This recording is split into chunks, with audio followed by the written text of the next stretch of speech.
Hello guys, welcome to 5th generation Hobby Shop. Good afternoon. Shoutout natin si Sir Edmil Tobias ng Laguna. Sir, this is your unit, the Colt M45 CQBP Airgun Pistol, CO2 powered by Umarex. Ayan siya. Fully licensed by Colt. Umarex brand. Ayan, box pa lang. Quality na. So M45 CQBP model, government model Colt M45 CQBP yan. All metal, steel BB, CO2 powered, 17 rounder semi-automatic.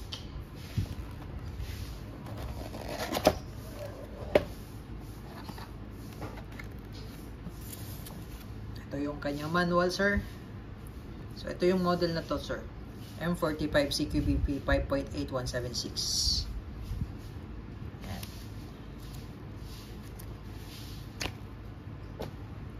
Ito naman po yung sa maintenance manual. Ito naman po yung steel BBs. Nasa 200 shots po.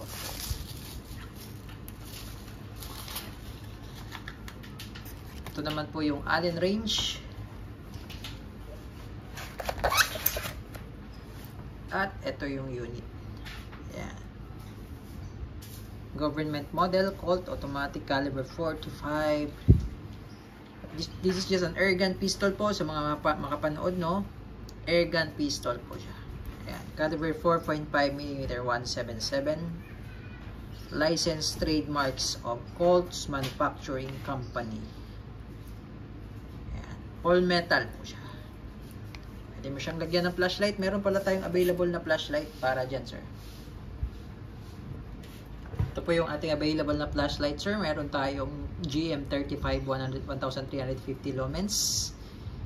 Kaya rechargeable type C. So, plug and play lang yan, sir. Yan, pakita ko lang sa inyo yung flashlight. Yan. Oh. Ganda nyan.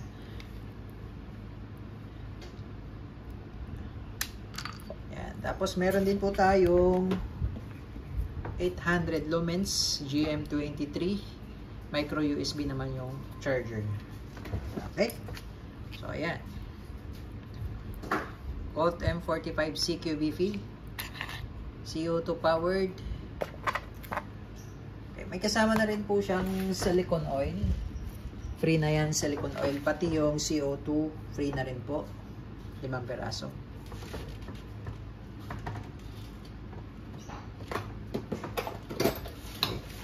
Load tayo, sir, ng CO2. Good for 60 shots. Disposable. Compressed CO2. 12G. 12G lang po ang gagamitin natin. So, lagyan lang natin muna to, sir, bago tayo maglagay ng CO2.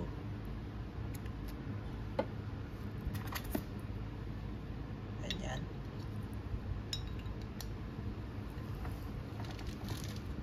Need natin yung Allen.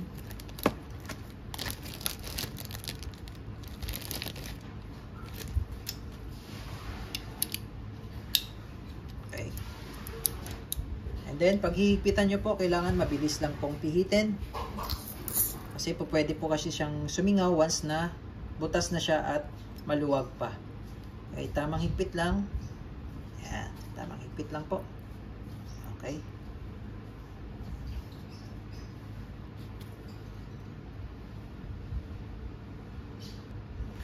So, paglo-load naman, sir, ng BBs. So, ito yung ating gamit. Copper coated steel ball. 4.5mm. Paras lang po sila nung silver coated. Same lang naman sila, sir. Yan. 4.5 din siya. So, sa paglo-load naman, sagad nyo lang yung spring, sir, sa dulo. Tapos, dito lang natin ilalagay yan sa may butas.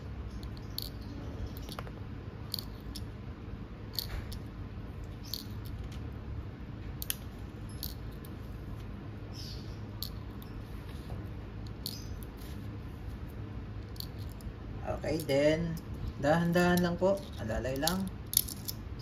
Ayan. 8 rounder. Okay, so itabi lang muna natin siya. So itong unit natin sir, meron siyang manual safety, ambidextrous po yan. Ibig sabihin po, magkabilaan. Ito naman po yung beaver tail safety.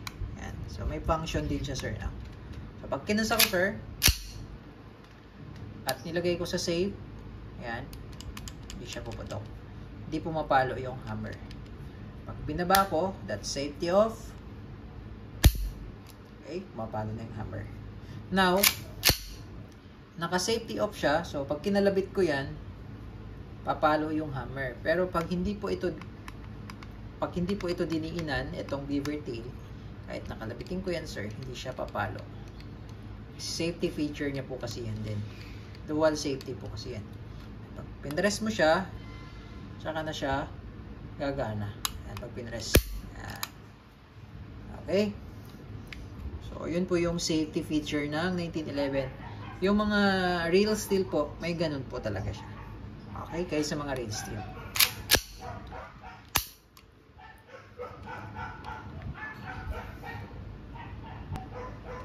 Nababaklas din po siya sir, no? Katulad din sa mga real steel. So, ganito lang. So, pag babaklasin nyo po, pasan nyo lang muna.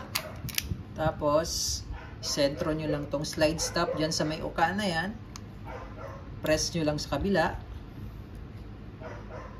Aangat po yan sir pag pinrest nyo sa kabila. Okay.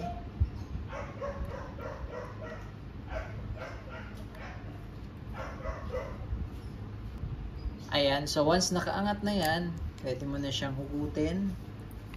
Then release. Ayan, so yun yung internals. Ito yung recoil spring assembly, nababaklas din po yan. Yung kanyang outer barrel, inner barrel, nababaklas din yan. So ngayon, lalagyan natin siya ng oil dahil nabaklas na natin eh. So ito po, nilalagyan po yan ng oil. Itong part na ito.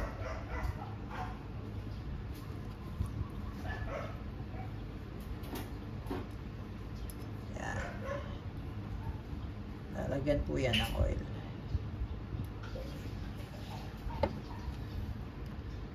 Parang sa makina po, so kailangan may oil talaga siya para maiwasan natin yung friction. Ayan.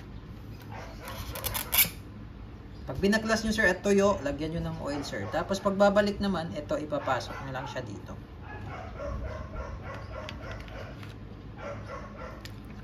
Ibababa nyo lang. Ayan. Tapos pasok. Tapos isisentron nyo lang din siya ulit dito sa may uka na yan. Then, lagay slide stop. Ayan sir. And press nyo lang. Push nyo lang pala. Ayan. Okay. So, ganun lang siya sir. Ganun lang yung pagbabaklas niya. Kahit sa real steel, ganun din siya.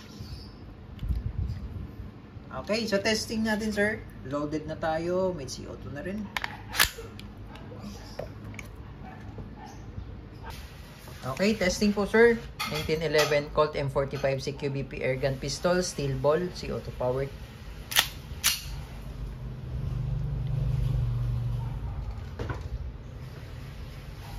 Firing.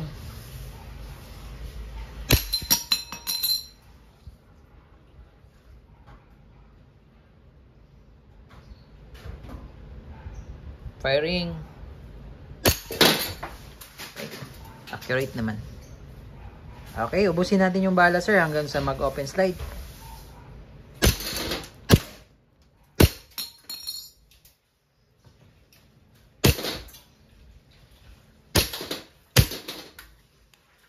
Ayan, so open slide po, ibig sabihin po wala na po yan bala.